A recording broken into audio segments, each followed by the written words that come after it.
গত 10ই ডিসেম্বর আন্তর্জাতিক মানবাধিকার দিবস হিসাবে পালিত হয়। এই মানবাধিকারের মধ্যে আছে পশ্চিমবঙ্গের জঙ্গি সংগঠন বন্ধ করা, শিশু পাচার বন্ধ করা, প্রশাসনিক বিচার ব্যবস্থা সঠিক করতে হবে, খুন খারাপি বন্ধ করতে হবে, সারদাকাণ্ডের বিচার করে গরিব মানুষের টাকা ফেরত দিতে হবে, মানবাধিকার সংগঠনের সঠিকভাবে কাজ করতে হবে, মানুষের অধিকার যাতে ঠিকমতো পায় সেটাই সিডিপিআর হিউম্যান রাইটের মূল লক্ষ্য। সামগ্রিক অনুষ্ঠানটি পরিচালনা করে all India secretary Biplab Ghosh, chairman IPS R K. Hunda. আন্তর্জাতিক মানবাধিকারের দিবসে আরও উপস্থিত ছিলেন পাপিয়া অধিকারী। তারই এক ঝলক দেখে নিন আমাদের নিউজের মাধ্যমে। মানবাধিকার নিয়ে মানুষকে আজকে কতটা সচেতন করতে পারবে?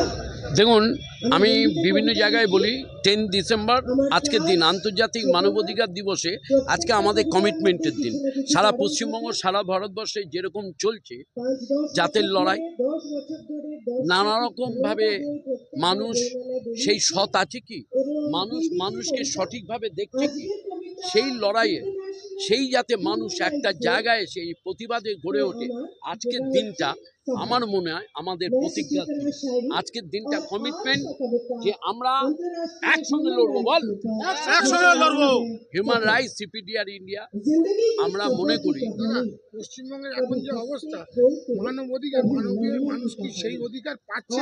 পাবে না মানে জোর করে কেন বলেছি তো, আমরা বিভিন্ন জায়গায় বলেছি, আপনাদের প্রেসে মিট দিয়েছি, যে বলেছি যে একটা জিনিস মানুষ যেন অবশ্যই দৃঢ়তরভাবে একটা চিৎকার তোলে যে অমুক তমুক নানা রকম ছুটি ঘোষণা সরকারের কেন্দ্রে।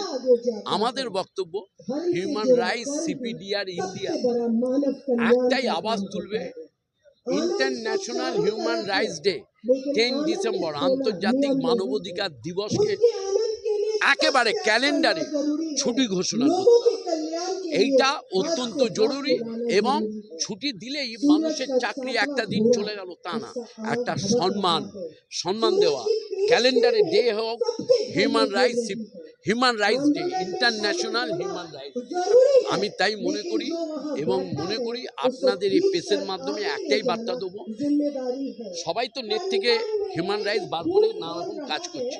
আপনারা দেখুন, আসুন, রাত্রির 12টা হলো, আজকে মানে চাকরির দিন, উইকডে, মাঠ কানায় কানায় ভর্তি ছিল। কেন? কারণ day to night human rights CPDR India মানুষের পাশে, আপনাদের বন্ধু, আপনাদের ঘরের ছেলে বিপ্লব ঘোষ এবং সকলে আপনাদের সাথে থাকে বলেই আজকে সকলে এসেছে। এই মুহূর্তে আমরা দেখছি যে সর্বত্র ধর্মের রাজনীতি চলছে, এটাকে আপনি কিভাবে দেখছেন? সুশুরি চেয়ারকে গদিকে নেব, তাই একটা জাত একটা লড়াই লাগিয়ে দিচ্ছে, এটা তো উচিত নয়। ভারতবর্ষ স্বাধীন কারাগারে করেছিল, সর্বজাতের মানুষ ছিল।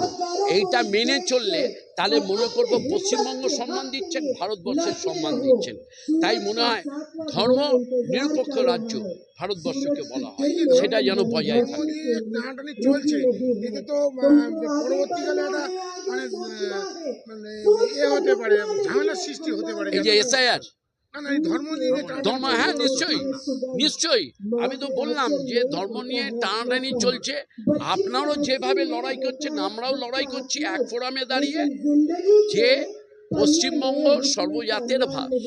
নিশ্চয়ই আমেরিকায় থাকলে যে রুলস আপনাকে মানতে হবে, যারা সমস্ত দেশের কান্ট্রির লোক এখানে নাগরিকত্ব নিয়েছে, তারাও যেন ভারতবর্ষে সেই রুলসটাকে মেনে চলে। এইটুকু না আমার বক্তব্য। দেখবেন কোনো ধর্মের রাজনীতি বন্ধ হোক, সারা বিশ্বে যুদ্ধ বন্ধ হোক। আমরা বলি হিউম্যান রাইটস, একটাই বলি ইন্টারন্যাশনাল হিউম্যান রাইটস ডে, যুগ যুগ জিও। মানবাধিকারকে কেউ যদি না মানতে চান আমরা বুঝিয়ে ছাড়ব যে প্রতিটা মুহূর্তে আমাদের থানা, আমাদের প্রতিটা মুহূর্তে কোর্ট সর্বোচ্চভাবে আমাদের সাপোর্ট দেয় হিউম্যান রাইটস সিপিডিআর ইন্ডিয়া শুনলে। কারণ এক্স জাজ, এক্স আইপিএস অফিসার না হলে, একটা আর্টিকেল হিউম্যান রাইটসের না থাকলে হয় না। Human rights CPDR India, centre of protection of democracy and nationalism India, সর্বত্র কংক্রিট এই জায়গাগুলোতে রুলস মেনটেন করে চলে। ধন্যবাদ। পরিচয়টা একবার। আমি সর্বভারতীয় সম্পাদক হিসেবে নয়, আমি সর্বভারতীয় সৈনিক হিসেবে আছি হিউম্যান রাইটস সিপিডিআর ইন্ডিয়া। আমার নাম বিপ্লব ঘোষ। নমস্কার। আন্তর্জাতিক মানবাধিকার কমিশন দিবস, মানুষকে কতটা সচেতন করা গেল আজকে মনে হয়? দেখুন, আমাদের যতটুকুন ক্ষমতা আমরা সচেতন করার চেষ্টা করছি। হ্যাঁ, আমাদের এখানে নেশা মুক্তির ভারত প্রকল্প এখনো কার্যায়িত হয়নি। এই নেশা করে আমাদের রাজ্য বহু পিছিয়ে যাচ্ছে, অনেক পিছিয়ে যাচ্ছে। আপনারা শুনলেন আমি কি কি বলেছি। হ্যাঁ, মদাসক্তি, আফিমের আসক্তি, তারপরে সেডেটিভের আসক্তি, তারপরে গাঁজার আসক্তি, তারপরে কফ সিরাপের আসক্তি, এমনকি বাচ্চাদের মধ্যেও ছড়িয়ে পড়েছে। এই আসক্তিগুলো আমার মনে হচ্ছে স্টেট স্পন্সার্ড। কারণ একমাত্র অনেক রেভিনিউ আদায় করা যাচ্ছে এই আসক্তির জন্যে। প্রচুর মদ বিক্রি হচ্ছে এবং আমার খুব খারাপ লাগে যখন আমাদের স্টেট হেড বলেন যে এত এত এত এত রেভিনিউ এসেছে মদ বিক্রি করে, খুব বিয়ার খান, খুব মদ খান, খুব সিগারেট খান। এসব যখন বলে না, আমাদের দুঃখে বুকটা ফেটে যায়। কারণ আমরা মানবের অধিকারের সঙ্গে লড়ে আছি। কেন দেখব আমাদের সন্তানরা আসক্তিতে ডুবে আছে? তাদের বাঙালিরা ইন্টেলেকচুয়াল ক্লাস, আমাদের ওই আপার এই যে ব্যালকনি বলি আমরা সিনেমার ভাষায়, আমাদের ব্যালকনিটা ফাঁকা নয়, কিন্তু ব্যালকনিটা ফাঁকা করে দিচ্ছে এই প্রচণ্ড মদে আসক্তিটা।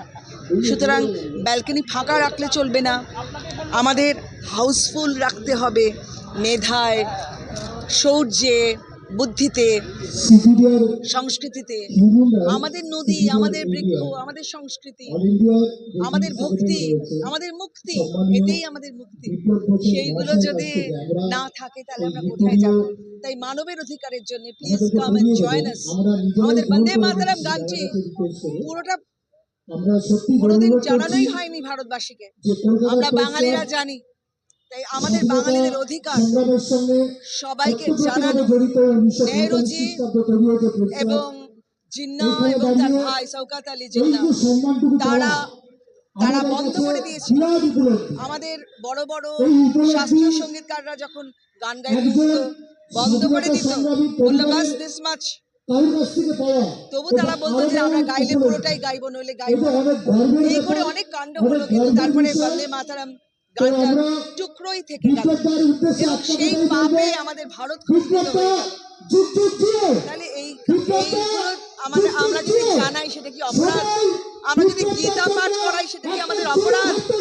গীতাটা পাঠ করতেই হবে, কারণ যখনই ধর্মে প্রচণ্ড পেয়ে বসে তার জন্য কিন্তু শ্রীকৃষ্ণ আমি রূপে আসে। এই আমাদের মধ্যেই শ্রীকৃষ্ণ আসে।